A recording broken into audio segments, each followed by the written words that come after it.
السلام عليكم ورحمة الله وبركاته. إن الحمد لله نحمده نستعينه ونستغفره ونعوذ بالله من شرور أنفسنا ومن سيئات أعمالنا. من يهده الله فلا مضل له ومن يضلل فلا هادي له. وأشهد أن لا إله إلا الله وحده لا شريك له وأشهد أن محمدا عبده ورسوله. أما بعد.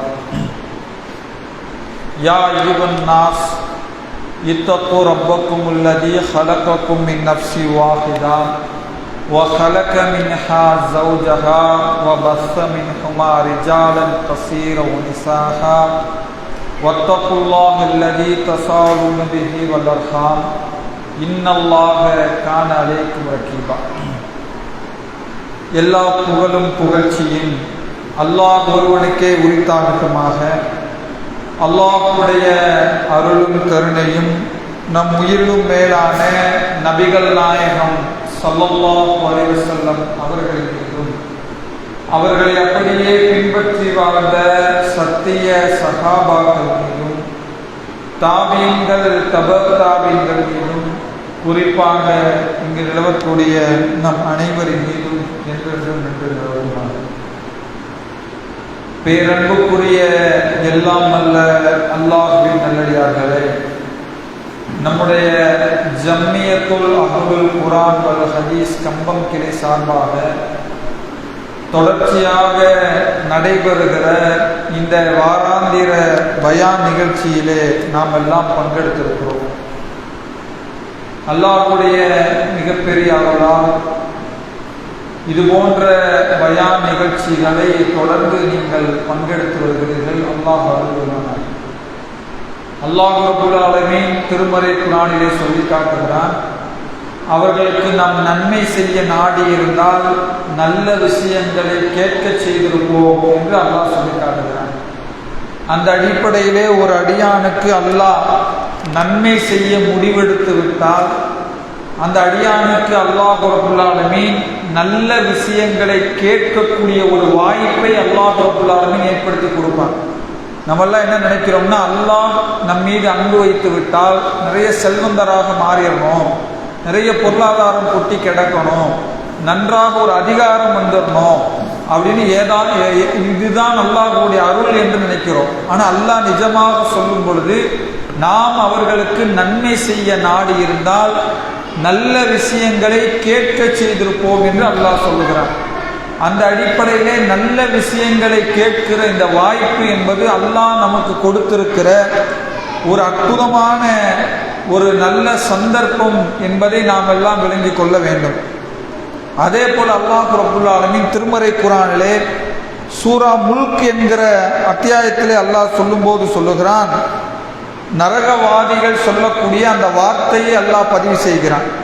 நரகவாதிகள் சொல்வார்களாம், தகாது தமையஸு மினல் கைல் குல்லமா உல்கிய ஃபீஹா ஃபௌஜுன் ஸஅலஹும் ஹஸனத்துஹா லம் யாத்திக்கும் நதீர். அவர்கள் சொல்லுவார்கள், அந்த நரகத்திலே அந்த மக்கள் போடப்படும் பொழுது அவர்கள் போடப்படக்கூடிய நேரத்திலே அந்த நரகத்தின் காவலாளிகள் அவர்களிடத்தில் கேட்பார்களாம், உங்களிடத்திலே அச்சமூட்டி எச்சரிக்கை செய்யக்கூடியவர்கள் வரவில்லையா? இந்த மாதிரி அல்லாஹ்வுடைய உபதேசங்கள் உங்களுக்கு சொல்லப்படவில்லையா என்று அந்த மக்களை பார்த்து அவர்கள் கேட்பார்களாம். அதற்கு அவர்கள் சொல்லுவார்கள், நரகத்திலே வெந்து புலம்புகிற மக்கள் சொல்லுவார்கள், காலு பலா கத் ஜானா நதீர் ஃபகذبنا وقلنا ما نزل الله من شيء إن أنتم إلا في ضلال كبير. அந்த நரகத்திலே போடப்படக்கூடிய அந்த மக்கள் சொல்வார்கள், ஆம், எங்களிடத்திலே அச்சமூட்டி எச்சரிக்கை செய்பவர்கள் திட்டமாக வந்தார்கள், எங்களிடத்தில் குரானை சொன்னார்கள், எங்களிடத்திலே ஹதீஸை சொன்னார்கள், இப்படியெல்லாம் வந்தார்கள். நாங்கள் என்ன சொன்னோம் என்று கேட்டால், அல்லாஹ் யாதொன்றையும் எங்கள் மீது இறக்கவில்லை, நீங்கள் பெரும் வழிகேட்டிலே இருக்கிறீர்கள் என்று நாங்கள் சொன்னோம். மேலும் அவர்கள் சொன்னார்கள், வகாலு லவ் குன்னா நஸ்மஉ அவ் நஅகிலு, நாங்கள் கேட்டிருந்தால், நாங்கள் செவிமடுத்திருந்தால் நாங்கள் நரகவாசிகளாக இருந்திருக்க மாட்டோமே என்று அவர்கள் சொல்லுவார்கள் என்று அல்லாஹ் ரப்புல் ஆலமீன் இந்த வசனத்தின் மூலமாக நமக்கு சொல்லி காட்டுகிறான். அப்ப இந்த வசனத்தை நம் ஆரம்பத்திலே நான் சொல்வதற்கான காரணம் என்ன என்று கேட்டால், நரகத்தே இருப்பவர்கள் என்ன சொல்லி புலம்புவார்கள் என்று கேட்டால், நாங்கள் கேட்டோம், நாங்கள் செவிமடுக்காமல் விட்டு விட்டோமே, நாங்கள் கேட்காமல் விட்டு விட்டோமே, நாங்கள் சிந்திக்காமல் விட்டு விட்டோமே, இப்படி நரகத்தில் வந்து விழுந்து விட்டோமே என்று நரகவாதிகள் புலம்புவார்கள் என்று அல்லாஹ் ரப்புல் ஆலமீன் இந்த செய்தியை நமக்கு சொல்லி காட்டுகிறான். எனவே இப்படியான நல்ல விஷயங்களை கேட்பதே அல்லாஹ்வுடைய அருள்.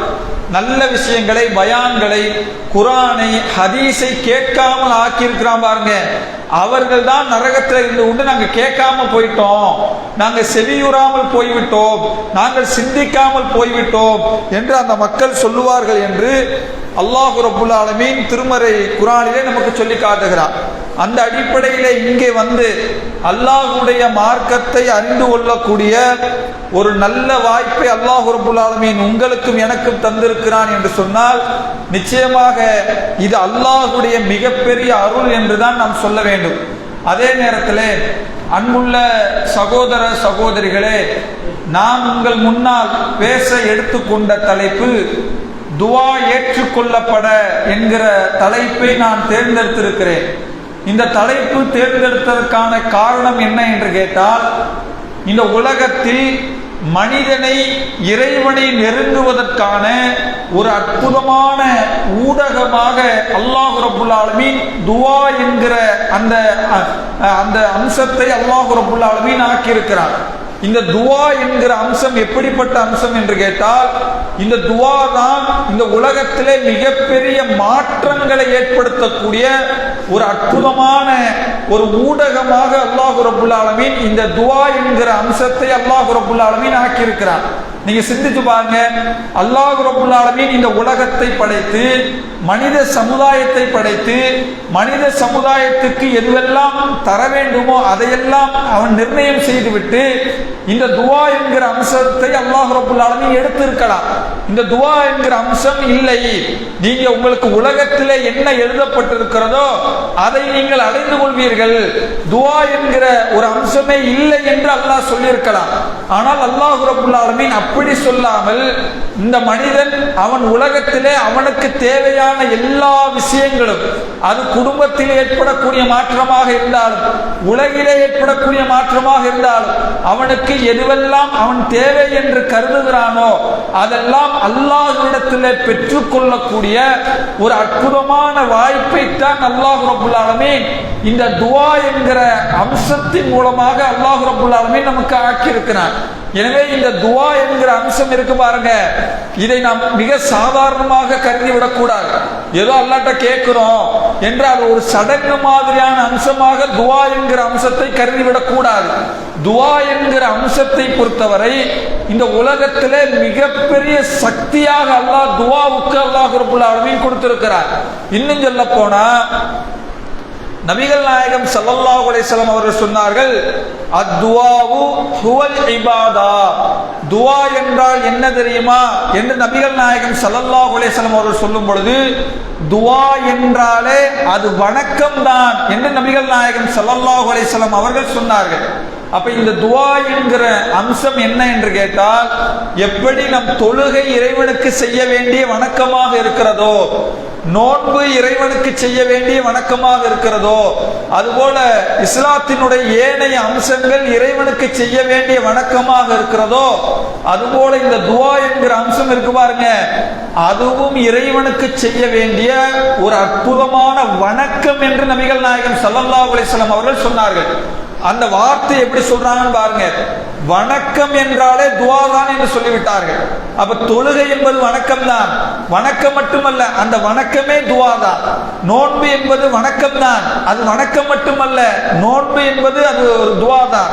அதே போல திருமறை குர்ஆன் ஓதுவதாக இருந்தாலும், திக்ர் எடுப்பதாக இருந்தாலும், எல்லாமே என்ன நோக்கத்துல, நாளை மறுமையிலே இதன் மூலமாக நன்மை அடைந்து கொள்ள வேண்டும், சுவனத்தை பெற வேண்டும், நரகத்திலிருந்து பாதுகாப்பை பெற வேண்டும் என்று சொல்லி எல்லா ஒரு அம்சத்தையும் வணக்கமாக நபிகள் நாயகம் ஸல்லல்லாஹு அலைஹி வஸல்லம் அவர்கள் ஒரு வார்த்தையிலே துஆ என்று சொன்னாலே அது வணக்கமான ஒரு அம்சம் என்று நபிகள் நாயகம் ஸல்லல்லாஹு அலைஹி வஸல்லம் அவர்கள் சொல்லி இருப்பதை பார்க்கிறோம்.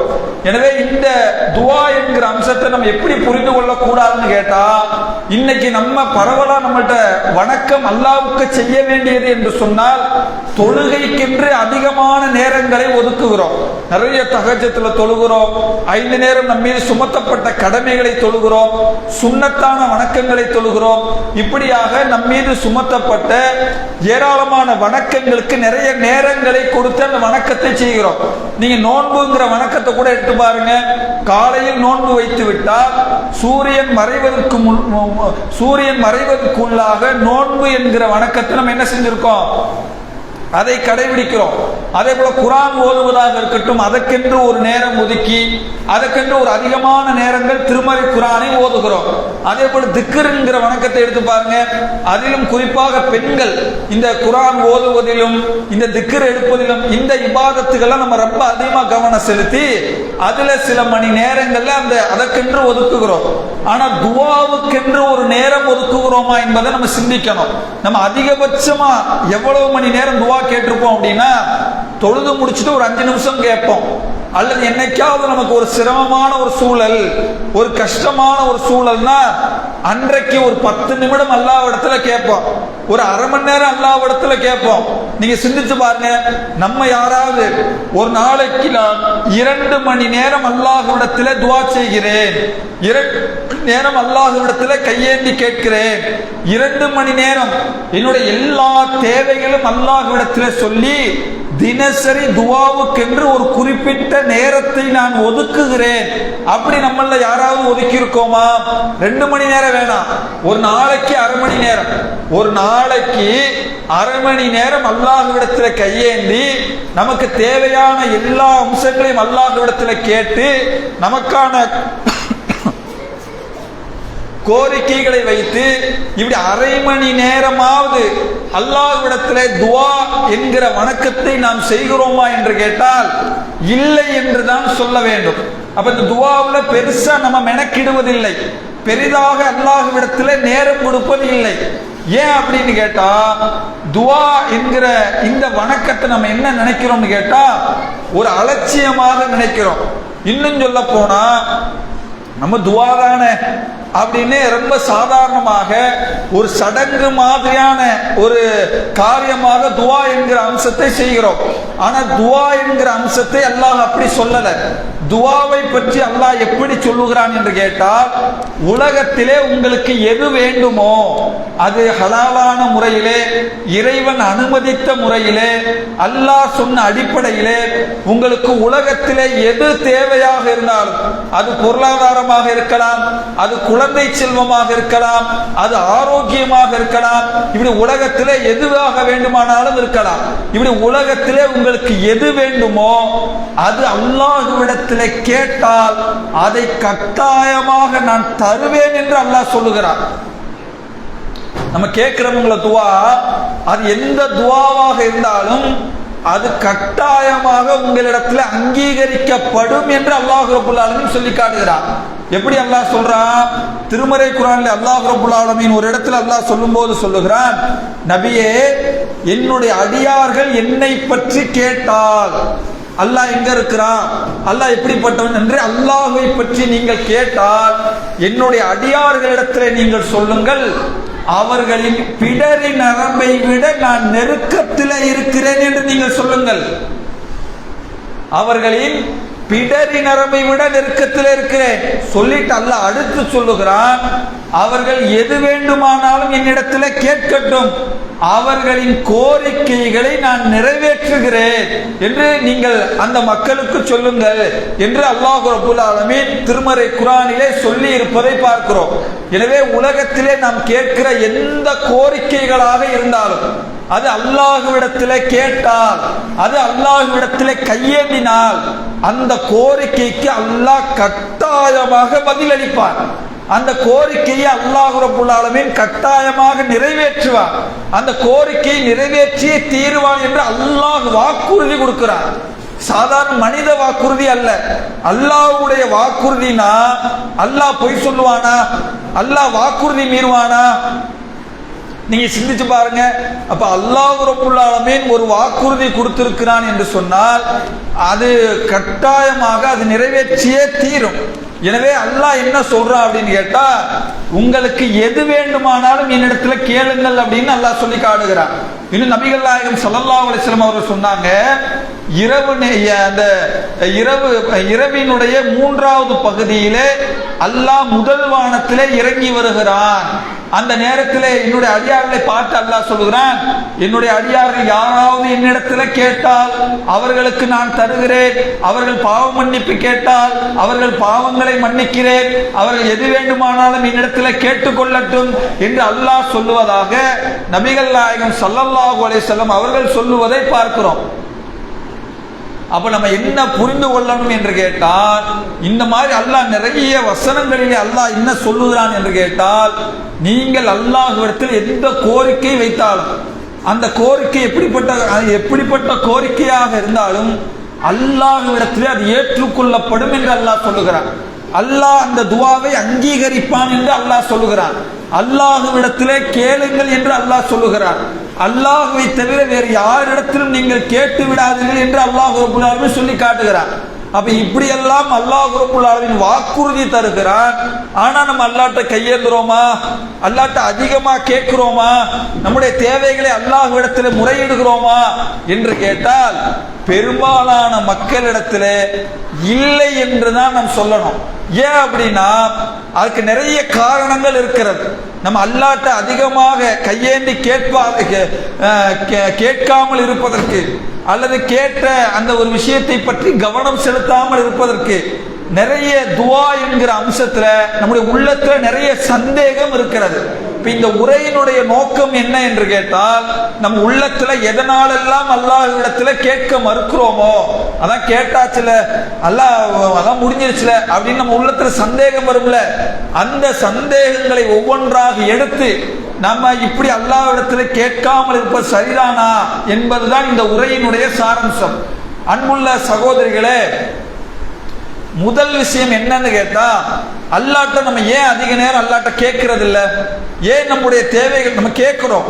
அல்லாஹ்விடத்துல கேட்காதவர்கள் யாரும் இல்லை, ஆனா அதிக தடவை அல்லாஹ்விடத்துல கேட்பதில்லை. நம்முடைய கஷ்டங்களை அதிகமாக சொல்லி அல்லாஹ்ட்ட ஏன் கேட்கல அப்படின்னு கேட்டா, ஃபர்ஸ்ட் நம்ம என்ன நினைக்கிறோம்னா அல்லாஹ்வுக்கு எல்லாமே தெரியும்லன்னு நினைக்கிறோம். அல்லாஹ்வுக்கு தெரியும் தான், நம்மளை படைத்தவன் அவன் தான். கரும்பாறைக்குள்ளே ஒரு சிறிய வித்து இருந்தாலும் அதையும் அல்லாஹ் கொண்டு வந்து விடுவேன் என்றுதான் அல்லாஹ் ரப்பல் ஆலமீன் சொல்லுகிறான். எனவே இப்படிப்பட்ட ரப்பல் ஆலமீன் அறிந்திருக்கிறனா என் வாழ்க்கையில என்ன நடந்தாலும் அல்லாஹ்வுக்கு தெரியும். எனவே நான் கேட்க வேண்டிய அவசியம் இல்லை, கேட்காமலே அல்லாஹ் தருவான் என்று சொல்லி அல்லாஹ்வுக்கு தெரியும் என்ற காரணத்தினால் பல்வேறு நம்முடைய தேவைகளை அல்லாஹ்விடத்திலே கேட்க நாம் மறுக்கிறோம். நம்ம இதுல என்ன புரிந்து கொள்ளணும் அப்படின்னு கேட்டா, ஃபர்ஸ்ட் நம்ம அல்லாஹ்விடத்துல கேட்பதற்கு பாருங்க, சாதாரணமாக நம்முடைய குடும்ப வாழ்க்கையை நீங்க சிந்திச்சு பாருங்க. நமக்கு ஒரு தேவை இருக்கிறது. அந்த தேவையை நம்ம என்ன செய்யறோம் அப்படின்னு கேட்டா, ஒருவரிடத்தில் நம்ம தேவை பெற போகிறோம். ஏதோ ஒரு பொருளை கேட்க போறோம். நமக்கு போய் கேட்கிறோம்ல, கேட்கிறவர் வளமையாக அந்த ஒரு பணத்தை நமக்கு கொடுத்து கொண்டு வருகிறார். நம்ம அவர் வீட்டுக்கு போயிருக்கோம். அஸ்ஸலாமு அலைக்கும் பாய்ன்னு சொல்றோம். அலைக்கும் சலாம், வாங்க உள்ள அப்படின்னு அவர் சொல்றாரு. நம்ம ஏன் போனோங்கிறது அந்த வீட்டிலே இருப்பவருக்கு தெரியும். இதுக்கு தான் அவர் வந்திருக்காருன்னு அவருக்கு தெரியும். அந்த வீட்டிலே இருப்பவருக்கும் தெரியும், இதுக்கு தான் இவர் வந்திருக்கிறாரு அப்படின்னு தெரியும். நம்ம உள்ள போய் சலாம் சொல்லி கொஞ்ச நேரம் உட்கார்ந்து வெயிட் பண்றோம். சரி, அவர் தருவாரு வெயிட் பண்ற, கடைசி வரைக்கும் தரல. அப்ப கடைசியா என்ன செய்றோம்? அலைக்கும் சலாம், நான் கிளம்புறேன் அப்படிங்கிற மாதிரி சொல்றோம். சொன்ன உடனே அவர் அலைக்கும் சலாம் போயிட்டு வாங்க அப்படின்னு சொல்லி அவரும் திருப்பி நம்மை அனுப்பி விடுகிறார். இப்ப நம்ம என்ன நினைப்போம்? நம்ம எதுக்கு வந்திருக்கோம் சம்பந்தப்பட்டவருக்கு தெரியும், ஏன் நமக்கு தரக்கூடாதா என்று நாம் நினைப்போம். அவர் என்ன நினைப்பார் தெரியுமா? ஏன் வாயை திறந்து அவர் கேட்க மாட்டாரோ, அவ்வளவு பெரிய அவர் ஆளோ என்று சாதாரணமாக பெருமையை கொண்டாடுகிற மனிதன், இந்த பெருமைக்கெல்லாம் சொந்தக்காரன் யார்? ரப்புல் ஆலமீன். அந்த ரப்புல் ஆலமீன் என்ன எதிர்பார்க்கிறான் என்று கேட்டால், நீங்கள் அவனிடத்தில் கேட்க வேண்டும் என்று அல்லாஹ் எதிர்பார்க்கிறான். உங்கள் அடிமைத்துவத்தை நிரூபிக்க வேண்டும் என்று அல்லாஹ் ரப்புல் ஆலமீன் எதிர்பார்க்கிறான். அப்ப இப்படி நாம் அல்லாஹ்விடத்தில் கேட்கிற பொழுதுதான் நாம் அல்லாஹ்வுடைய அடிமைகள். இறைவா, உன்னை தவிர எனக்கு வழி இல்லை, நீதான் என்னுடைய இந்த காரியத்தை நிறைவேற்றி தர வேண்டும், நீதான் எனக்கு பொருளாதாரம் தர வேண்டும், நீதான் எனக்கு குழந்தை செல்வம் தர வேண்டும், நீதான் எனக்கு அதிகாரம் தர வேண்டும் என்று சொல்லி நாம் எப்போது அல்லாஹ்விடத்திலே கையேந்தி அந்த அடிமை என்கிற பண்பை நாம் வெளிப்படுத்துகிறோமோ அப்போதுதான் அல்லாஹ் ரப்புல் ஆலமீன் நம்முடைய தேவைகளை நிறைவேற்றி தருவதாக அல்லாஹ் ரப்புல் ஆலமீன் சொல்லி காட்டுகிறான். இதற்கு திருமறை குர்ஆன்ல நிறைய உதாரணங்களை பார்க்கலாம். இன்னும் சொல்ல போனா, நம்ம அல்லாஹ்ட்ட எப்படி கையேந்தி கேட்போம்? நமக்கு ஒரு செல்வம் வேணும் அப்படின்னா, யா அல்லாஹ், நான் ரொம்ப பொருளாதார கஷ்டத்துல இருக்கேன், நீ பொருளாதாரத்தை கொடுத்துரு அப்படின்னு நம்ம கேட்டு விடுவோம்.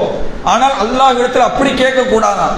அல்லாஹ்விடத்தில் நீங்கள் பொருளாதாரத்தை கேட்பதாக இருந்தாலும் அல்லது வேறு மாதிரியான தேவைகளை கேட்பதாக இருந்தாலும் அல்லாஹ்விடத்தில் நீங்கள் சொல்லி அல்லாஹ்விடத்தில் கேளுங்க.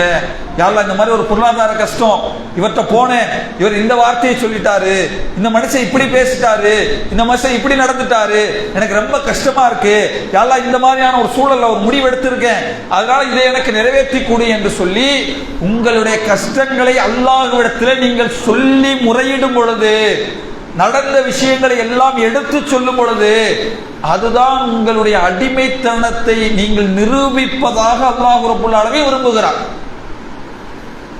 இதுக்கு பல நபிமார்களுடைய உதாரணங்களை சொல்லலாம். உதாரணத்துக்கு நபி நூஹ் அலைஹிஸ்ஸலாம் அவர்கள், அவங்க அந்த சமுதாயத்தில் 950 ஆண்டு காலம் அந்த சமுதாயத்தில் அந்த மக்களுக்கு ஏகத்துவ பிரச்சாரம் செய்கிறார்கள். அவர்களை அல்லாஹ் நபியாக தேர்ந்தெடுத்திருக்கிறார். அந்த சமுதாய மக்களிடத்தில் அவர்கள் போய் பேசியிருக்கிறார்கள். அவங்க சொன்ன எல்லா விஷயங்களையும் அல்லாஹ்வுக்கு தெரியும். என்னெல்லாம் நபி நூஹ் அலைஹிஸ்ஸலாம் பேசினார்கள், நூஹ் அலைஹிஸ்ஸலாம் பேசியதற்கு அந்த சமுதாய மக்கள் என்னெல்லாம் பதில் சொன்னார்கள், எப்படிப்பட்ட கஷ்டங்களை எல்லாம் சந்திச்சார்கள், எப்படிப்பட்ட துன்பங்களை எல்லாம் சந்திச்சார்கள் என்ற அனைத்தையும் நபி நூஹ் அலைஹிஸ்ஸலாம் அவர்கள் அறிந்து வைத்திருந்தார்கள்.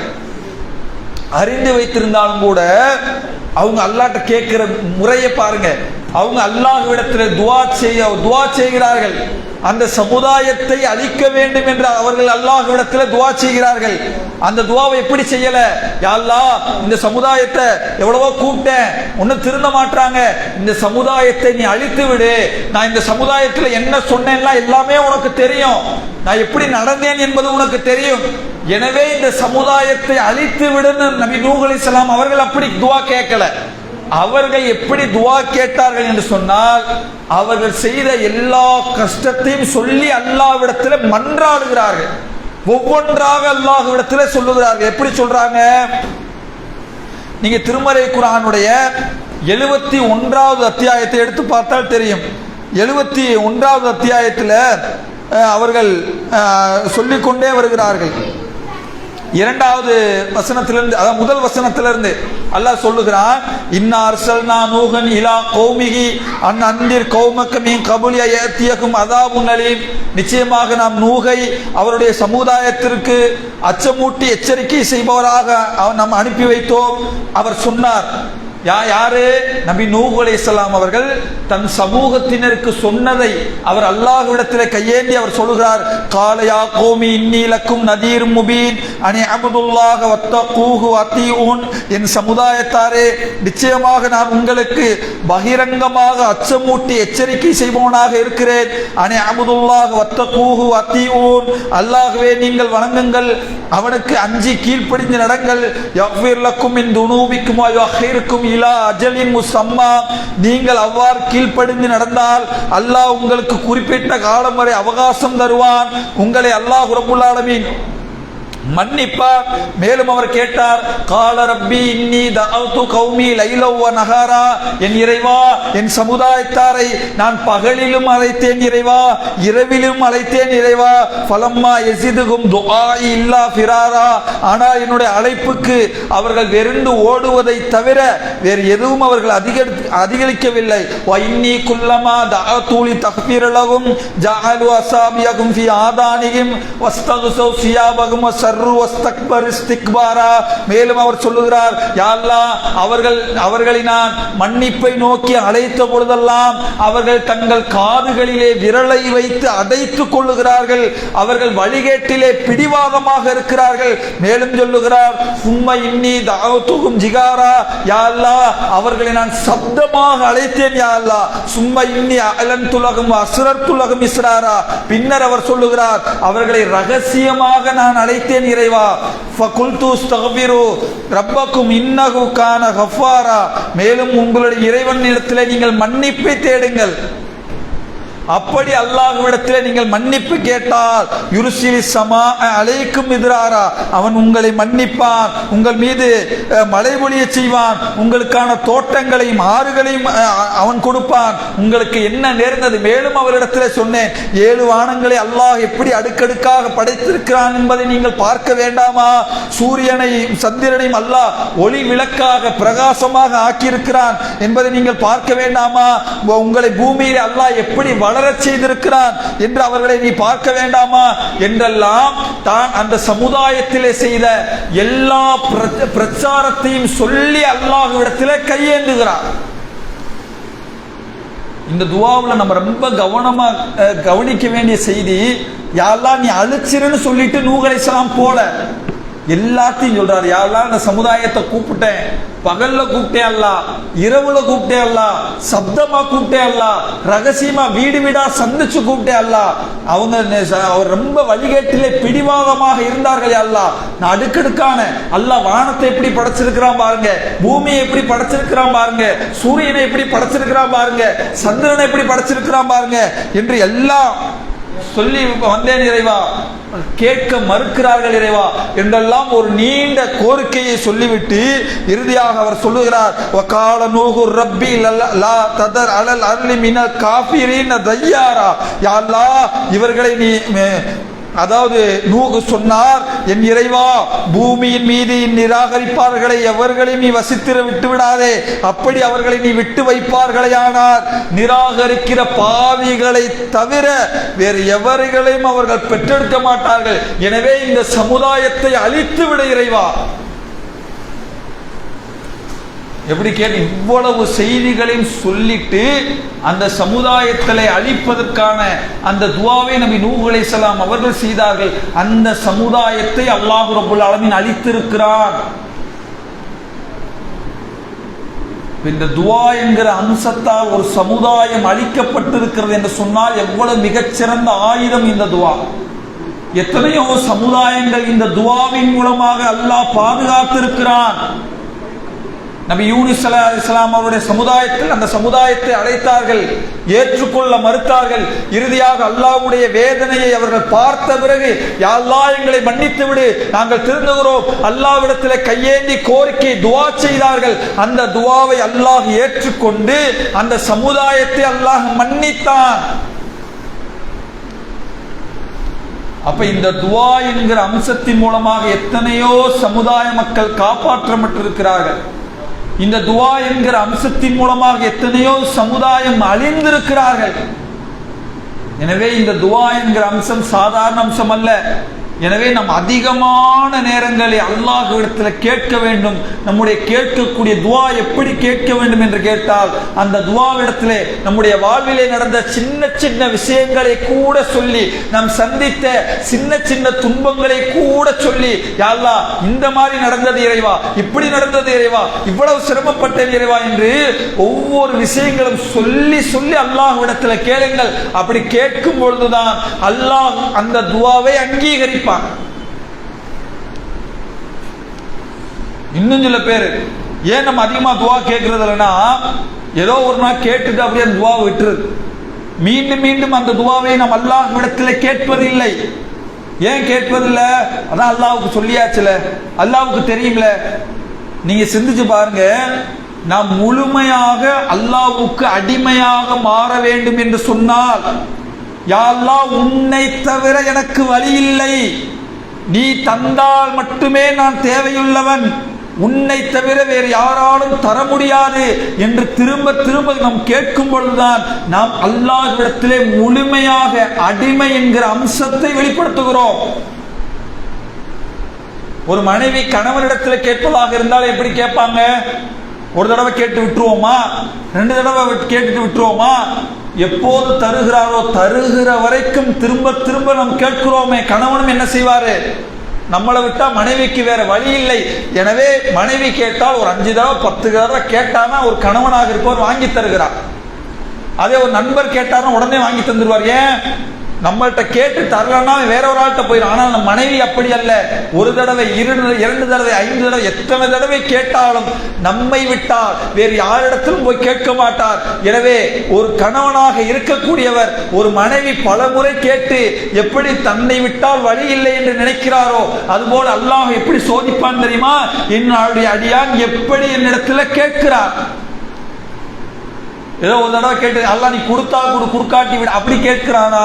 யா அல்லாஹ் உன்னை தவிர எனக்கு வழி இல்லை, உன்னை தவிர எனக்கு ஆற்றல் இல்லை, உன்னை தவிர வேறு யாரிடத்திலும் எனக்கு தேவையில்லை, எனவே நீ தருவாயாக என்று உறுதியோடு அல்லாஹ் கேட்கிறானா என்பதை அல்லாஹ் சோதிக்கிறார்.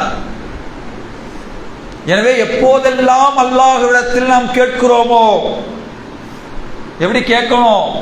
எல்லாவற்றையும் சொல்லி அல்லாஹ்விடத்தில் கேளுங்கள். அதே நேரத்தில் சொன்னதை திரும்ப திரும்ப அல்லாஹ்விடத்தில் முறையிடுங்கள். நம்ம அல்லாஹ் அடிமைத்தனத்தை விரும்புகிறார். நபிகள் நாயகம் ஸல்லல்லாஹு அலைஹி வஸல்லம் அவர்களை பற்றியே சொல்லும்போது எப்படி சொல்லுகிறார்? அஷ்ஹது அன்ன முஹம்மதன் அப்துஹு வ ரசூலுஹு, என்னுடைய அடிமையும் தூதருமாக இருக்கிறார்.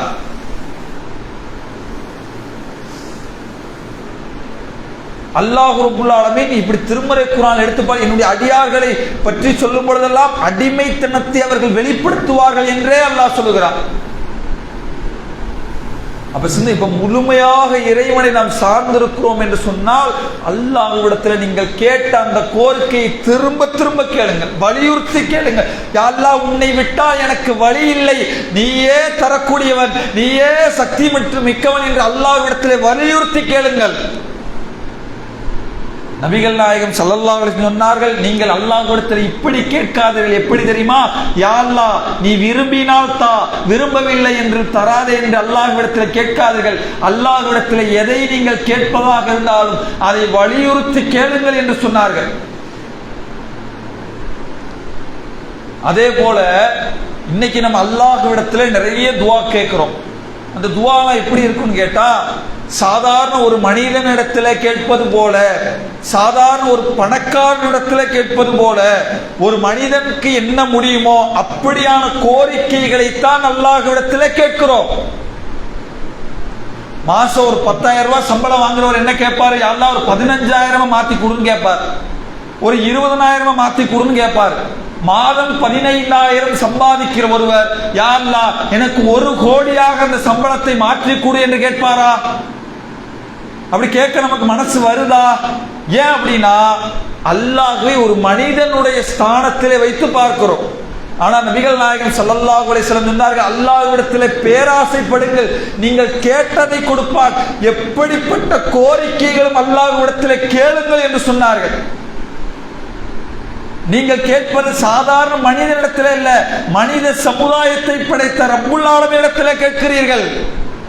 அவனுடைய தகுதிக்கு ஏற்ப கேளுங்கள், அவனுடைய ஆற்றலுக்கு ஏற்ப அல்லாஹ்விடத்தில் கேளுங்கள்.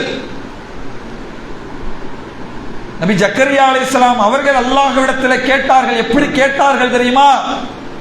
அவர்கள் கேட்ட அந்த துஆவை அல்லாஹ் திருமறை குர்ஆனிலே அல்லாஹ் சொல்லி காட்டுகிறார். அவர்கள் அல்லாஹ்விடத்தில் கையேந்து கேட்கிறார்கள், என் இறைவா, என் தலையெல்லாம் நரையால் மின்னி விட்டது, என் எலும்புகள் எல்லாம் பலவீனம் அடைந்து விட்டது, ஆனா என்னுடைய மனைவியோ மலடியாக இருக்கிறார்.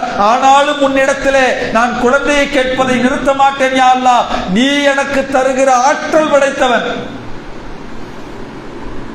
நமக்கு இன்னைக்கு குழந்தை வேணும்னா எத்தனை வருஷம் கேட்போம்? திருமணமாகி 1 வருஷம் கேட்போம், 5 வருஷம் கேட்போம், 10 வருஷம் கேட்போம். ட்ரீட்மெண்ட் எல்லாம் போகும். டாக்டர்ஸ் இதுக்கு மேல வழி இல்லைங்க, குழந்தை பெறுவதற்கான வாய்ப்பு இல்லைங்க அப்படின்னு மருத்துவர் ஏதாவது ஒரு வார்த்தையை சொல்லிட்டாருன்னா மனசு ஒடிஞ்சிருவோம், மனசை விட்டுருவோம்.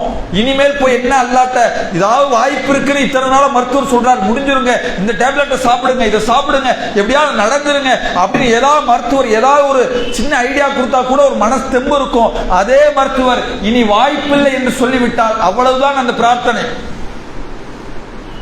நீங்க இந்த துஆவை சிந்திச்சு பாருங்க. நபி ஜக்கரியா அலைஹிஸ்ஸலாம் அவர்கள் தனக்கு மட்டும் அந்த தகுதி இல்லை என்று சொல்லவில்லை, தன்னுடைய மனைவியும் மலடியாக இருக்கிறார், தன்னுடைய மனைவிக்கும் அந்த தகுதி இல்லை, ஆனாலும் உன்னிடத்தில் கேட்கிறேன் என்று அல்லாஹ்விடத்தில் கேட்டார்கள். அந்த ஜக்கரியா அலைஹிஸ்ஸலாம் அவர்களுக்கு அல்லாஹ் குழந்தையை கொடுத்தான் ரப்புல் ஆலமீன்.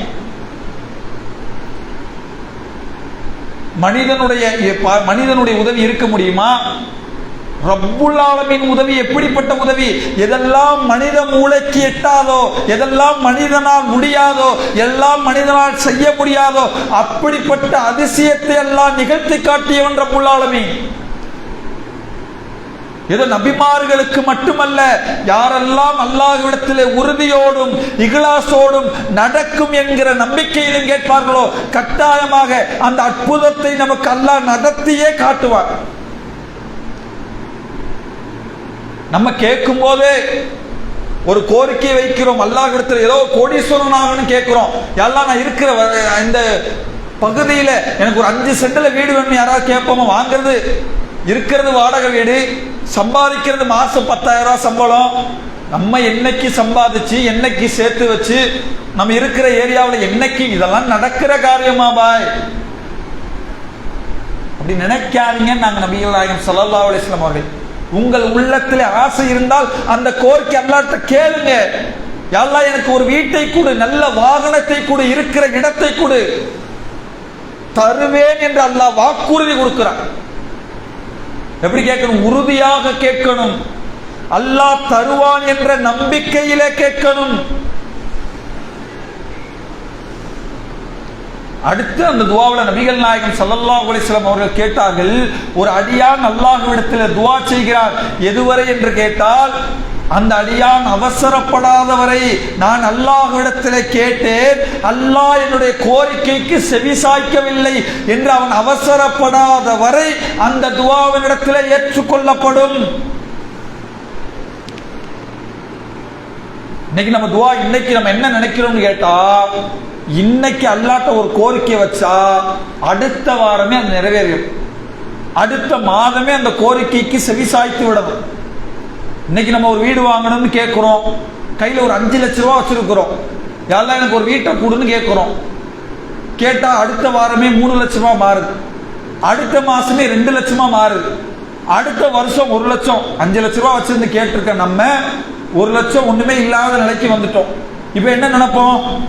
அல்லாஹ்ட்ட வீடு வேணும்னு கேட்டோம், 5 லட்சமா இருந்தோம், ஒண்ணும் இல்லாம போயிருச்சு, நம்ம துஆ இப்படி கபூலாகாம போயிருச்சு, இப்படி ஆயிருச்சு, நீ அவ்வளவுதானே என்று நாம ஒரு விஷயத்தை கற்பனை செய்து, நாம ஒரு காலத்தை நிர்ணயித்து, இந்த மாசத்துக்குள்ள இந்த வருஷத்துக்குள்ள இந்த கோரிக்கை நிறைவேற்ற வேண்டும் என்று நாமே ஒரு முடிவெடுத்து அது நடக்காத போல நாமவே அதுக்கு ஒரு முடிவுரையும் எழுதி விடுகிறோம். நீங்க சிந்திச்சு பாருங்க, நபிகள் நாயகம் ஸல்லல்லாஹு அலைஹி வஸல்லம் அவர்கள் ஒரு துஆ செய்கிறார்கள். நம்ம நினைக்கிறோம்ல 5 லட்சமா இருந்தது, அடுத்த மாசம் 3 லட்சம், அடுத்து 2 லட்சம், அடுத்து காசே இல்ல, இனி எப்படி சம்பாதிக்க போறோம், இனி எப்படி சேர்க்க போறோம், இனி எப்படி வீடு வாங்க போறோம், இனி எப்படி நம்ம தேவைகளை நிறைவேற்ற போறோம், அவ்வளவுதான் நம்ம வாழ்க்கை முடிஞ்சிருச்சு, நம்ம கதை முடிஞ்சிருச்சு, நம்ம நடுவீதிக்கு வந்துட்டோம், இனி நம்ம வாழ்க்கையில ஒண்ணுமே நடக்காது, இதே நிலையில மௌத்தா போயிடுவோம். நபி ஸல்லல்லாஹு அலைஹி வஸல்லம் அவர்கள் ஒரு துஆ கேட்கிறார்கள். எப்படிப்பட்ட நேரத்திலே? நபி ஸல்லல்லாஹு அலைஹி வஸல்லம் அவர்கள் ஆரம்ப நேரத்திலே இஸ்லாத்தை எடுத்து சொன்ன பொழுது ஒரு தடவை நபி ஸல்லல்லாஹு அலைஹி வஸல்லம் அவர்கள் காபத்துல்லாவிலே தொழுது கொண்டிருக்கிறார்கள். அந்த நேரத்திலே எதிரிகள் ஒட்டக குடலை நபி ஸல்லல்லாஹு அலைஹி வஸல்லம் அவர்கள் சஜ்தா நேரத்தில் அவருடைய முதுகிலே வைக்கிறார்கள். ஃபாத்திமா ரலியல்லாஹு அவர்கள் ஓடோடி வந்து அந்த குடலை தள்ளி விடுகிறார்கள். அந்த நேரத்தில் அல்லாஹ்விடத்திலே நபி ஸல்லல்லாஹு அலைஹி வஸல்லம் அவர்கள் துஆ கேட்கிறார்கள். யா அல்லாஹ், இந்த அபூஜஹலை பார்த்துக்கொள் இறைவா, இந்த அபூலஹபை பார்த்துக்கொள் இறைவா, இந்த உத்துபாவை பார்த்துக்கொள் இறைவா, இந்த ஷைபாவை பார்த்துக்கொள் இறைவா. கேட்டது எப்ப? மக்காவினுடைய ஆரம்ப நேரத்தில். அதற்கு பிறகு பார்த்தால் எதிரிகளுடைய கை ஓங்குகிறது. ரசூலுல்லாஹ் துஆ கேட்டுட்டாங்க. இப்ப என்ன நடக்கணும்? அல்லாஹ்வுடைய தூதர் கேட்டுட்டாங்க. உத்துபா மறு வருஷமே உத்துபா காலி, அடுத்த வருஷமே ஷைபா காலி, அடுத்த வருஷமே அபூஜஹல் காலி. அப்படித்தானே போயிருக்கணும், அப்படித்தானே எதிர்பார்ப்போம். ஆனால் அடுத்தடுத்த வருடங்களை பார்த்தால் எதிரிகளுடைய கை ஓங்குகிறது. சகாபாக்கள் சித்திரவதைக்கு ஆளாக்கப்படுகிறார்கள். நபி ஸல்லல்லாஹு அலைஹி வஸல்லம் அவர்கள் துன்பப்படுகிறார்கள். எந்த அளவுக்கு என்று கேட்டால், அந்த மக்காவிலே 10-13 ஆண்டுகளை நபி ஸல்லல்லாஹு அலைஹி வஸல்லம் இருந்து ஒரு கட்டத்திலே எதிரிகளின் தொல்லை தாங்க முடியாமல் மதீனாவுக்கு ஹிஜ்ரத்துக்கே செல்லுகிறார்கள். நம்மளா என்ன செய்வோம்? நம்ம துஆ கேட்டோம் ஒரு அம்மாவை பத்தி, இப்படிலாம் கொடுமைப்படுத்துது, சித்திரவதை பண்ணது எவ்வளவோ வருஷமா கேட்கிறோம், நடக்க மாட்டேங்குதே. அந்த மாதிரிதான மேலும் மேலும் நம்ம டார்ச்சர் அனுபவிக்கிறோம், துன்பத்தை அனுபவிக்கிறோம். நபி ஸல்லல்லாஹு அலைஹி வஸல்லம் நினைத்தார்களா? நம்ம கோரிக்கைக்கு அல்லாஹ் செவிசாய்க்கவில்லை, எதிரிகள் நம்மை விரட்டி விட்டார்களே, நமக்கு துஆவுக்கு எந்த பலனும் அப்படி ரசூலுல்லாஹ் நினைக்கல. நபி ஸல்லல்லாஹு அலைஹி வஸல்லம் அவர்கள் கேட்ட துஆவை அல்லாஹ் கபூலாக்குறது எப்படி? மதீனாவுக்கு சென்ற பிறகு பத்ருடைய போர்க்களம் நடக்கிறது. அந்த பத்ருடைய போர்க்களத்துக்கு முதல் நாளிலே நபி ஸல்லல்லாஹு அலைஹி வஸல்லம் அவர்கள் அந்த போர் நடக்கிற அந்த இடத்திலே போய் ரசூலுல்லாஹ் ஒவ்வொரு இடத்தையும் காட்டி சொல்லுகிறார்கள். இந்த இடத்திலே உத்துபா கொல்லப்படுவான், இந்த இடத்திலே ஷைபா கொல்லப்படுவான், இந்த இடத்திலே அபூஜஹல் கொல்லப்படுவான் என்றெல்லாம் நபி ஸல்லல்லாஹு அலைஹி வஸல்லம் அவர்கள் சொன்னார்களோ, மறுநாள் போர் நடந்து முடிகிறது. அந்த செய்தி அறிவிக்கக்கூடிய அந்த அறிவிப்பாளர் சொல்லுகிறார், ரசூலுல்லாஹ் எந்த இடத்தை எல்லாம் காட்டி சொன்னார்களோ அன்றைக்கு மக்காவிலே ஆரம்ப நேரத்திலே யாருடைய பெயரை எல்லாம் ரசூலுல்லாஹ் சொல்லி, யா அல்லாஹ் உத்துபாவை பார்த்துக்கொள், யா அல்லாஹ் சைபாவை பார்த்துக்கொள், யா அல்லாஹ் அபூஜஹலை பார்த்துக்கொள் என்று சொன்னார்களோ, நான் அத்தனை பேரும் பத்ருடைய போர்க்களத்திலே பார்க்கிறேன். அவர்கள் வேறற்ற மரங்களாக அந்த இடத்திலே விழுந்து கிடந்தார்கள். எல்லாரையும் அல்லாஹ் அந்த இடத்துல க்ளோஸ் பண்ணுனா. எப்ப கேட்ட துஆ? மக்காவின் ஆரம்பத்தில் கேட்கப்பட்ட அந்த துஆவை 14 ஆண்டுகளுக்கு அல்லாஹ் அந்த துஆவை ஏற்றுக்கொண்டு எதிரிகளை வீழ்த்தி காட்டினார். நம்ம அந்த அளவுக்கு துஆவிலே பொறுமை இருக்கிறதா? நம்ம கணவன் சரியில்லை, பிள்ளை சரியில்லை, நம்மளாம் என்ன செய்வோம்? யா அல்லாஹ் என் கணவனுக்கு நல்ல தொழுகையாளியாக மாத்த, என் பிள்ளைக்கு நல்ல அறிவை கொடு, எனக்கு செல்வத்தை கொடு. ஒரு தடவை கேட்போம், 2 தடவை கேட்போம். கணவன் மது குடிக்கிறார், தொழுகை இல்லாமல் இருக்கிறார், வேறு மாதிரியான தவறான தொடர்புகளிலே இருக்கிறார். ஒரு தடவை கேட்போம், 2 தடவை கேட்போம். அப்புறம் அவர் அப்படித்தாங்க, எவ்வளவோ சொல்லியாச்சு, இனி அவர் திருந்துற மாதிரி இல்லைங்க. அல்லாஹ்ட்ட கேட்பது கூட குறைந்து விடும். அப்படி இல்லை, உங்கள் கணவர் நேர்வழியில் வர வேண்டுமா, உங்கள் பிள்ளை நேர்வழி வர வேண்டுமா, உங்களுக்கு செல்வம் வேண்டுமா, நீங்கள் ஆரோக்கியமாக இருக்க வேண்டுமா, அப்படி நீங்கள் ஆசைப்பட்டால் அல்லாஹ்விடத்தில் எப்படி கேட்கணும்? இக்லாஸோடு கேட்கணும், உறுதியோடு கேட்கணும், திரும்ப திரும்ப கேட்கணும், அல்லாஹ்விடத்தில் சொல்லி சொல்லி கேட்கணும். யா அல்லாஹ், கட்டாயமாக என் கணவர் திருந்துவார், அவருக்கு ஹிதாயத்தை கொடு, அவருக்கு நேர்வழியை கொடு, என் பிள்ளைக்கு ஹிதாயத்தை கொடு, என் பிள்ளைக்கு நேர்வழியை கொடு, எனக்கு பொருளாதாரத்தை கொடு, எனக்கு ஆரோக்கியத்தை கொடு என்று அல்லாஹ்விடத்திலே உறுதியாக கேட்டால், நீ கொடுக்கக்கூடியவன் இறைவா, உன் மீது நான் நம்பிக்கை இழக்க மாட்டேன் என்று அல்லாஹ்வுடைய அருளில் நம்பிக்கை இழக்காமல் கேட்டால் அல்லாஹ் அந்த துஆவை ஏற்றுக்கொள்வான். நம்ம வாழ்க்கையில் அப்படி எத்தனை துவாவை அப்படி கேட்கிறோம், எத்தனை துவாவை அல்லாஹ் எனக்கு இதை தருவான், நான் அவசரப்பட மாட்டேன். என் ரப்புல் ஆலமீன் தரக்கூடியவன், அவன் விசாலமானவன், அவன் மனிதர்கள் நினைத்து பார்க்க முடியாதது எல்லாம் செய்யக்கூடியவன். அதனால மனந்தளர விட மாட்டேன், நான் அவசரப்பட மாட்டேன். என் கணவர் திருந்துவார், என் பிள்ளை திருந்துவார், எனக்கு பொருளாதாரம் வரும், இந்த உலகத்திலும் மறுமையிலும் எனக்கு வெற்றி கிடைக்கும். அப்படி கேளுங்க அல்லாஹ்ட்ட. நபி யூசுப் அலைஹிஸ்ஸலாம் அவர்களுடைய வாழ்க்கையிலே அவர்கள் கேட்ட துவாவை பாருங்க, எப்படி அல்லாஹ் ரப்பல் ஆலமீன் துவாவை ஏற்றுக்கொள்கிறான் என்பதை பாருங்கள். நபி யூசுப் அலைஹிஸ்ஸலாம் அவர்கள் சிறு வயதிலே ஒரு பாலங்கிணற்றிலே தள்ளப்படுகிறார்.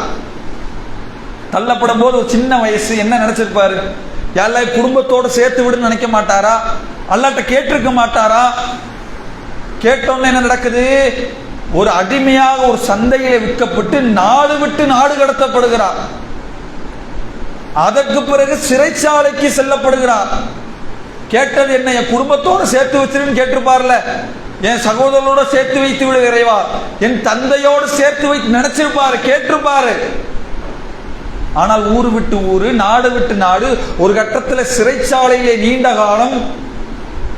அதற்கு பிறகு பாருங்க, அல்லாஹ் அந்த சிறையிலே நபி யூசுப் அலைஹிஸ்ஸலாம் அவர்களோடு இருந்த சிறை கைதிகள் ஒரு கனவு காண்கிறார்கள்.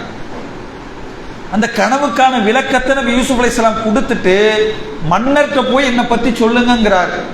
அதே மாதிரி அவர்களும் என்ன செய்யறாங்க? ஒருத்தர் விடுதலையாகி சென்றவர் ஷைத்தான் அவனை மனக்கழிக்க விட்டுட்டா, மன்னருக்கு சொல்லல.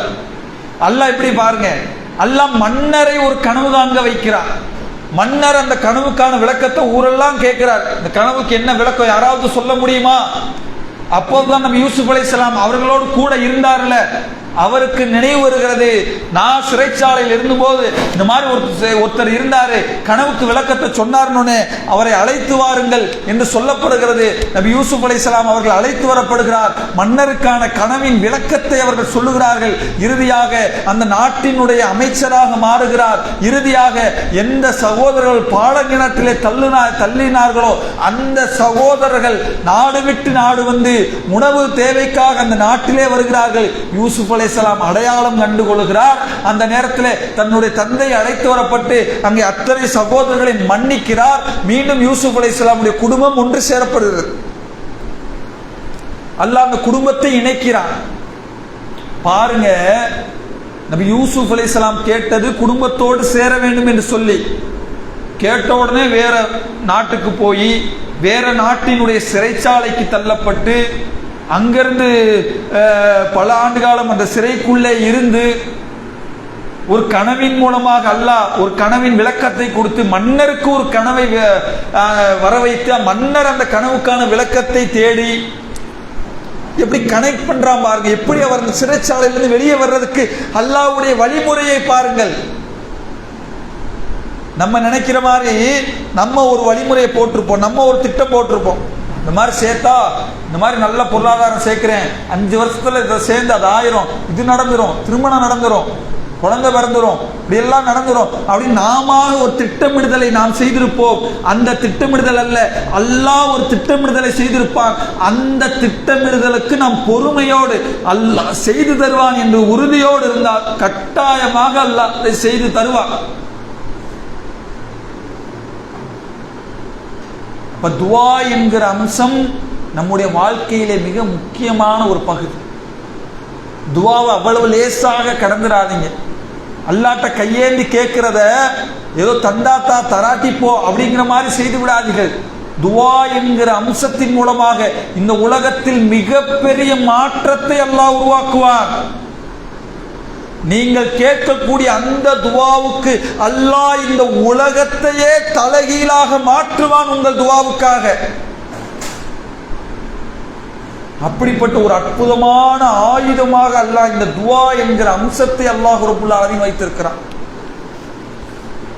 அதே போல இந்த துவா ஏற்றுக்கொள்ளப்பட வேண்டும் என்று சொன்னால் நபிகள் நாயகம் ஸல்லல்லாஹு அலைஹி வஸல்லம் அடுத்து சொல்லுகிறார், ஒரு அடியான் பாலைவனத்தில் இருக்கிறான், உண்ண உணவு இல்லை, குடிக்க நீர் இல்லை, உடுத்த ஆடை இல்லை, அல்லாஹ்விடத்தில் யா ரப்பி யா ரப்பி, என் இறைவா எனக்கு உதவி செய்வாயாக என்று அல்லாஹ்விடத்தில் கையேந்து கேட்கிறான். நபி ஸல்லல்லாஹு அலைஹி வஸல்லம் அவர்கள் சொன்னார்கள், அவன் அல்லாஹ்விடத்தில் கையேந்துகிறான், ஆனால் அவன் உண்ணுகிற உணவு ஹராமானது, அவன் உடுத்துகிற ஆடை ஹராமானது, அவன் குடிக்கிற பானம் ஹராமானது. அவனுக்கு எப்படி அல்லாஹ் அவனுக்கு உதவி செய்வான்? அல்லாஹ்விடத்தில் நம் துஆ அங்கீகரிக்கப்பட வேண்டும் என்று சொன்னால் நம் ஈட்டக்கூடிய பொருளாதாரம் ஹலாலாக இருக்க வேண்டும், அல்லாஹ் அனுமதித்த வகையிலே இருக்க வேண்டும். இன்னைக்கு நிறைய வட்டிக்கு வாங்குறோம், வட்டிக்கு கொடுக்கிறோம், அல்லது பொருளாதாரத்திலே பொய் பேசுகிறோம், ஏமாற்றுகிறோம், மோசடி செய்கிறோம். அந்த பொருளாதாரத்தை வைத்து உணவு உண்டால், அந்த பொருளாதாரத்தை வைத்து உடை உடுத்தினால், அந்த பொருளாதாரத்தை வைத்து நம்முடைய தேவைகளை நிறைவேற்றினால், இப்போது நிறைவேற்றிய அல்லாஹ் எனக்கு உதவி செய் என்று அல்லாஹ்விடத்தில் கையேந்தினால் அந்த துஆவை அல்லாஹ் அங்கீகரிக்க மாட்டேன் என்று அல்லாஹ் சொல்லுகிறார். எனவே அன்புள்ள சகோதர சகோதரிகளே, இந்த துஆ என்கிற அம்சம் சாதாரண அம்சம் அல்ல. இந்த உலகத்திலே மனிதனை இறைவனோடு நெருங்குவதற்கான ஒரு அற்புதமான ஊடகமாக அல்லாஹ் ரப்புல் ஆலமீன் இந்த துஆ என்கிற அம்சத்தை அல்லாஹ் ரப்புல் ஆலமீன் ஆக்கியிருக்கிறார். எனவே அப்படி அந்த துஆ என்பது ஒரு வணக்கம் என்று ரசூலுல்லாஹ் சொன்னார்கள். அந்த வணக்கத்தை அல்லாஹ்வை தவிர வேறு யாரிடத்திலும் கேட்டுவிடக்கூடாது. இன்னைக்கு அப்படிதான் நம்ம சமுதாயத்துல இறந்து போன மனிதர்களிடத்துல அவங்கள்ட்ட போய் பிள்ளை வரம் கேட்கக்கூடியவர்களை பார்க்கிறோம். அவரிடத்திலே வறுமையை நீக்குங்கள் என்று சொல்லக்கூடியவர்களை பார்க்கிறோம். அவரிடத்திலே பொருளாதாரத்தை கேட்கக்கூடிய சமுதாய மக்களை பார்க்கிறோம். அல்லாஹ் அங்கீகரிக்க மாட்டான். அல்லாஹ்வுடைய மிகப்பெரிய கோபம் அதில் இருக்கிறது. துஆங்கிறது எனக்கு மட்டுமே செய்ய வேண்டிய அம்சம் என்று அல்லாஹ் சொல்லுகிறான். என்னிடத்தில் மட்டுமே என்னுடைய அடியார்கள் கேட்க வேண்டும் என்று அல்லாஹ் விரும்புகிறான். எனவே அப்படிப்பட்ட இந்த துஆ என்கிற அம்சத்தை நாம் வணக்கத்தை நாம் நிறைவேற்றுகிற நாம் அந்த துஆவை அல்லாஹ்விடத்தில் கேளுங்கள். நீங்கள் கேட்டால் அதை அல்லாஹ் கட்டாயமாக தருவான். பல பேர் துஆ என்ன நினைக்கிறோம்னா, இந்த உலகத்துல எங்க கிடைக்க போது, எல்லாம் மறுமையில கிடைக்கும். நபி ஸல்லல்லாஹு அலைஹி வஸல்லம் அப்படி சொல்லவில்லை. ரசூலுல்லாஹ் சொன்னார்கள், ஒரு அடியான் அல்லாஹ்விடத்தில் கேட்டால் அவன் கேட்டதை அல்லாஹ் தருவான். என்ன கேட்டாலும் உலகத்திலே அது கிடைக்கும். நபி இப்ராஹிம் அலைஹிஸ்ஸலாம் அவர்கள் உலகத்திலே நெருப்பில் இருந்து காப்பாற்றப்பட்டார்கள். நபி மூசா அலைஹிஸ்ஸலாம் அவர்கள் தன்னுடைய கையிலே இருக்கிற தடியால் கடல் விழுந்து காப்பாற்றப்பட்டார்கள். நபி அய்யூப் அலைஹிஸ்ஸலாம் அவர்கள் நோய்வாய்ப்பட்டிருந்த நேரத்திலே உலகத்திலே அந்த நோய் தீர்க்கப்பட்டது. இப்படி உலகத்திலே எத்தனையோ பேருக்கு அல்லாஹ் உலகத்திலே கொடுத்திருக்கிறார். நம்ம பெரும்பாலும் கேட்கிற மறுமையில தானே கிடைக்க போகுது, எங்க இந்த உலகத்துல அப்படி நினைக்காதீங்க. ரசூலுல்லாஹ் சொன்னாங்க, உலகத்திலே அல்லாஹ் கொடுப்பான். அதை கொடுக்கவில்லையா, அதை விட சிறந்ததை கொடுப்பான். அதையும் இல்லை என்று சொன்னால் மறுமையிலே உங்களுக்கு கிடைக்கும். ஆனால் நீங்கள் கேட்கக்கூடிய எந்த ஒரு துஆவும் அல்லாஹ்விடத்திலே அது வீண் போகாது. உலகத்திலே கேட்டால் உலகத்திலே கேட்கும். கேட்கிற நீங்கள் உறுதியாகும் தருவான் என்ற நம்பிக்கையோடும் அல்லாஹ்விடத்திலே கேளுங்கள். அல்லாஹ் ரப்புல் ஆலமீன் அதை கட்டாயமாக தருவான் என்று அல்லாஹ் ரப்புல் ஆலமீன் சொல்லி காட்டுகிறான். எனவே நாம் எப்படி தொழுகை என்ற வணக்கத்தை நிறைவேற்றுகிறோமோ, நோன்பு என்ற வணக்கத்தை நிறைவேற்றுகிறோமோ, வேறு மாதிரியான வணக்கத்தை நிறைவேற்றுகிறோமோ, இந்த துஆவுக்கென்று ஒரு நேரத்தை ஒதுக்கி ஒரு அரை மணி நேரமோ ஒரு மணி நேரமோ நம்ம வாழ்க்கையில் நடக்கிற ஒவ்வொரு விஷயத்தையும் அல்லாஹ் சொல்லி, அல்லாஹ் இப்படி நடந்தது இறைவா, இந்த மாதிரி சூழல் இறைவா, என் குடும்பத்திலே இப்படி நடக்கிறது இறைவா, இந்த பொருளாதாரத்திலே இப்படி நடக்கிறது இறைவா, என் உள்ளத்திலே இப்படி இருக்கிறது இறைவா, நீதான் இறைவா இதை களைய வேண்டும், நீதான் எனக்கு நிம்மதியை தர வேண்டும், நீதான் எனக்கு அமைதியை தர வேண்டும், நீதான் எனக்கு கணவருக்கான ஹிதாயத்தை தர வேண்டும், நீதான் என் பிள்ளைக்கான ஹிதாயத்தை தர வேண்டும், நீதான் ஆரோக்கியத்தை தர வேண்டும், நீதான் செல்வத்தை தர வேண்டும், நீதான் என்னுடைய கோரிக்கைகளை நிறைவேற்ற வேண்டும். உன்னை விட்டால் வேறு வழி இல்லை இறைவா, நீ மட்டுமே செய்யக்கூடியவன், நீ மட்டுமே தரக்கூடியவன், உன்னை விட்டு நான் யாரிடத்திலும் கேட்க மாட்டேன் இறைவா என்று அல்லாஹ்விடத்தில் அதிகமாக கேட்டு பெறக்கூடிய நன்மக்களாக அல்லாஹ் ரப்புல் ஆலமீன் உங்களையும் என்னையும் ஆக்கி அருள வேண்டும் என்று கூறி என்னுடைய இந்த உரையை நிறைவு செய்கிறேன். அஸ்ஸலாமு அலைக்கும் வரஹ்மத்துல்லாஹி வபரகாத்துஹு. இந்த டீ வந்துருச்சு.